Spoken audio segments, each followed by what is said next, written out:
வணக்கம். தமிழ்நாடு சட்டப்பேரவை தேர்தலில் வேட்புமனுக்களை திரும்ப பெறுவதற்கான அவகாசம் சற்று நேரத்திற்கு முன்பு நிறைவடைந்திருக்கிறது.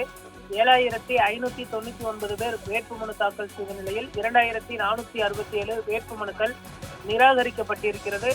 4969 வேட்புமனுக்கள் ஏற்கப்பட்டிருக்கிறது. 163 வேட்புமனுக்கள் வாபஸ் பெறப்பட்டிருக்கிறது.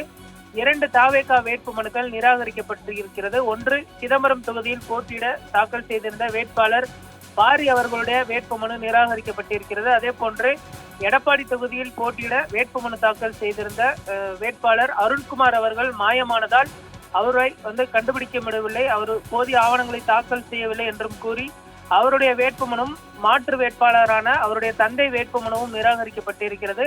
தற்பொழுது தமிழகம் முழுவதும் 233 சட்டமன்ற தொகுதிகளில் தாவேகா களம் காண இருப்பது குறிப்பிடத்தக்கது. முதல் சட்டமன்ற தேர்தல் என்பதனால் ஒரு சில பிழைகள் ஏற்பட்டிருப்பதாக தெரிய வருகிறது. அதே போன்று மற்ற கட்சிகள் அதிமுக பாஜக கூட்டணியில் போட்டியிடக்கூடிய வேட்பாளர்கள் 234 வேட்புமனுக்களும் ஏற்கப்பட்டிருக்கிறது. திமுக கூட்டணியில் போட்டியிடக்கூடிய 234 வேட்புமனுக்களும் ஏற்றுக்கொள்ளப்பட்டிருக்கிறது. நாம் தமிழர் கட்சியும் 234 வேட்புமனுக்களும் ஏற்றுக்கொள்ளப்பட்டு இருக்கிறது. அதிகபட்சமாக கரூரில் 89 வேட்புமனுக்கள் ஏற்கப்பட்டிருக்கிறது. சென்னையில் அதிகபட்சமாக ஆர்கே நகர் சட்டமன்ற தொகுதியில் 40 வேட்புமனுக்கள் ஏற்கப்பட்டிருக்கிறது. கோவை கிணத்துக்கடவு தொகுதியில் 5 வேட்புமனுக்கள் குறைவாக ஏற்றுக்கொள்ளப்பட்டிருப்பதும் குறிப்பிடத்தக்கது. தற்பொழுது வேட்புமனு தாக்கல் பரிசீலனை அனைத்தும் நிறைவடைந்திருக்கிறது. அதை திரும்ப பெறுவதற்கான அவகாசமும் நிறைவடைந்திருக்கக்கூடிய நிலையில் இன்று மாலை இறுதி வேட்பாளர் பட்டியல் வெளியாகிறது.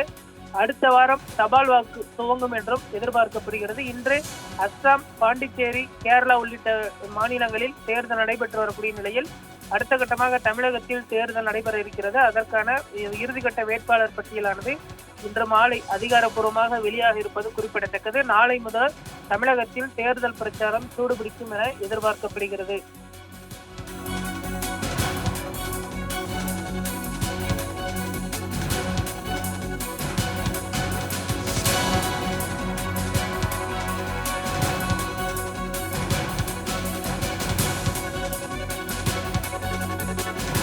விலை ஏறி இருக்கு, ரொம்ப கஷ்டமாகவும் இருக்குது. ஒரு சிலிண்டருக்கு நான் வெளியில் வாங்கினா 4000, 2000, 3000 அதிகமாக கொடுத்து வாங்குகிறோம்.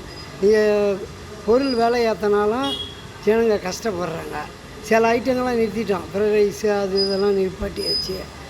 அதனால் கொஞ்சமாக போட்டு அப்படி வியாபாரம் இன்னும் போர் நிறுத்தினா விலை குறைஞ்சா குறையும். கஷ்டம் இல்லாத கிடைச்சா விலை குறையும். ரொம்ப கஷ்டமாகிடுச்சு, சிலிண்டரே கிடைக்க மாட்டேங்குது, ரொம்ப கஷ்டம். போண்டா பஜ்ஜிலாம் 20 ரூபா ஆகிப்போச்சு, அதெல்லாம் நிறுத்திட்டாங்க. எல்லா கஷ்டமும் ரொம்ப கஷ்டம்.